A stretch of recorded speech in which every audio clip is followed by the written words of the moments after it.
Welcome back to Vision Auto Garage. In this episode we get the V6 back in the Project Midget and talk about our all steel flip front.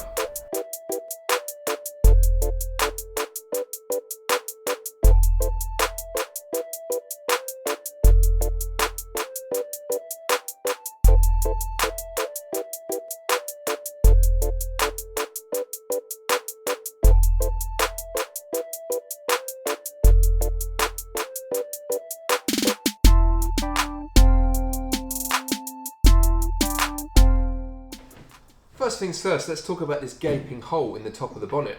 Now, as much as I'd love this 3-litre V6 to be a stealth install, the rest of the car is very clearly modified. So I'm having to compromise to get some clearance and cut a hole in the bonnet. The Jaguar S-Type that this engine came from normally has a variable geometry intake system which is much larger and sits much higher than this X-Type intake. The one-piece front end is made by simply welding the wings to the bonnet and the front valance, and then fabricating a hinge.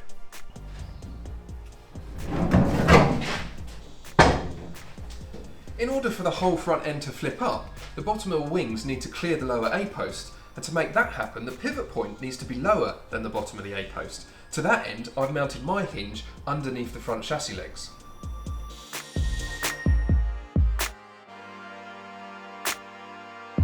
The hinge is made from a piece of thick wall tube welded through 2 brackets that mount to the underside of the front valance. The pivot is formed from 2 polyurethane top hat bushes and a length of N10 threaded rod.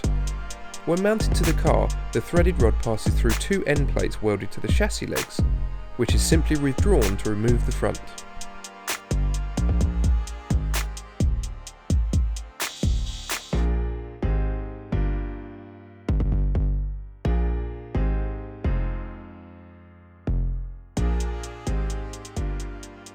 The all-steel front end is rather heavy compared to, say, a fiberglass one, but all the panels are original, save for a few bits of fiberglass and some welds, so it's not going to be any heavier than the stock front end anyway.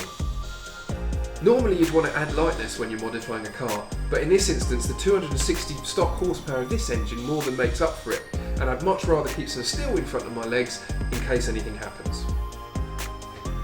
There's still a few things to consider with this front end, like how to retain it at the firewall side, how to restrain the rotation when it's open, and how to open it in the first place. Thankfully, Bad Obsession Motorsports and Project Binky have done a lot of this already and given me some great inspiration. If you've not checked out their videos, have a look on the link in my description and go and have a watch. In the meantime, if you want any more updates and progress on this project and our others, check out our Facebook and Instagram accounts in the links in the description. Thanks for watching.